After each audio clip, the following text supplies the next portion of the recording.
real quick. We don't want to make this too long. I don't make it any longer than I have to anyway. So this knife right here was originally supposed to be my nothing November knife. I was gonna carry it throughout the entire month of November and just try to use it without carrying anything else with me. And I quickly realized that wasn't gonna be a possibility. The knife functions just fine, but about every 4 or 5 times I pull it in my pocket, the thumb stud's loose. Even like right now, the thumb stud's loose to the point where I can just disassemble it with my fingers. And like, that sucks, man. You know, it's a good idea, but it's like a bad design, I guess you would say. I don't know. Look at that 8 over there. It's probably a 6 anyway.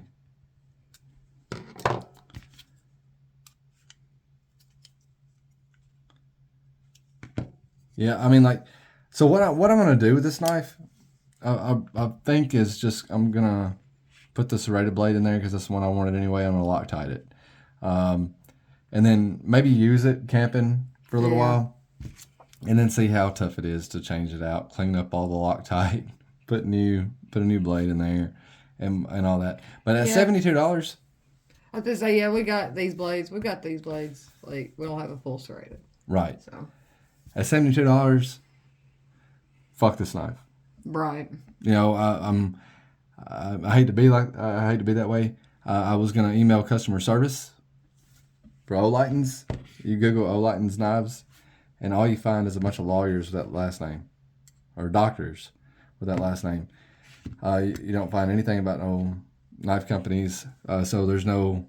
Because I was just gonna ask their opinion before I got on here and did a video, and said like, hey, don't buy this knife. I wanted to see what customer service had to say about it. I don't have that option. You know, there's from what I can tell, I couldn't find an Olitans knife website, or Olitans tool website, or anything that you know, of that nature. This is an Amazon knife, so I'm sure I could get in touch with Amazon and they'd give me my money back.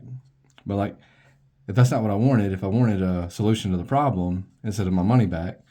Like if I wanted to, if this was a knife I really wanted to make work out, who do I talk to? Right. So that's a negative. So I'll say at the $49 that I picked it up at, I'll take it, even if I'm stuck with one blade. But if I had the opportunity to pick this up at $72 and I was just stuck with one 9CR blade, it's still a titanium frame lock. You know, I guess it's not the end of the world, but I would say there's other stuff in that price range that I would consider, you know, and at $49 from what we gave for it, not that big of a deal. Even at 72, it wouldn't have been that big of a deal to us. But that's getting on up there to where you can get a pretty decent quality knife for $72. I'm looking at Effengrow and stuff like that. Right. That may still not have the greatest quality control or customer service, but But everything ain't falling off of it. Yeah. So that's where I'm at with this knife. Is we're gonna permanently turn it into a fully serrated knife for the time being, and we'll revisit it in the future. This will be a backpack knife. Yeah. We'll throw it in the backpack, and when if it gets lost or broken, ain't gonna matter. Right. Yeah. Okay. Well, that's that, man. I'm just. As far as I'm concerned, you know, I did a video singing its praises, and like, I wanna correct myself because I got the opportunity to do so. You know, like, and I think it should be done. Is if the main thing holding the blade in there is the thing that you can't keep tight, it makes it pretty unfunctional. I like to have lost the knife actually. I reverse flicked it at the moment that I took it out of the pocket, and I went to reverse flick it. I realized that this pocket clip was gone, or this thumb stud was gone. It was in your pocket? It was in my pocket. So was this other little piece. The little washer piece was in my pocket as well. I reverse flicked it. Blade fell out. Not in my hand, but like it kind of teeter-tottered, you know. and I let it fall, and it fell on a cardboard box. That could be dangerous. Send a blade flying. Well, I think with the way it's designed, it kind of clamps in right here and it fits right here. I don't think it would fly out, but it did fall out. Yeah. You know, like because there was after it was outside of this frame. No, you're fine. Outside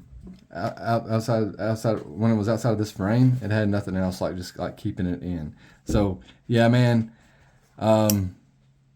Maybe Leatherman did it better. Maybe Leatherman should revisit like coming back out with it because it's a copy of a Leatherman knife, and they say that the Leatherman knife was pretty good. But the problem with Leatherman when they come out with stuff like this, the Garage Series shit, is it's very limited. So, you know, you get it for whatever it cost, or you miss it. You know, and I don't know how many they made of that, but I know those Garage Series are pretty limited. So, anyway, don't buy it by my recommendation, please. You know, like, you know, I'd like to erase my recommendation. That's what I like to do. Buy it if you want to. I don't care what you do with your money. I just want to take my recommendation back. Y'all have a good one. We'll catch you on the flip side.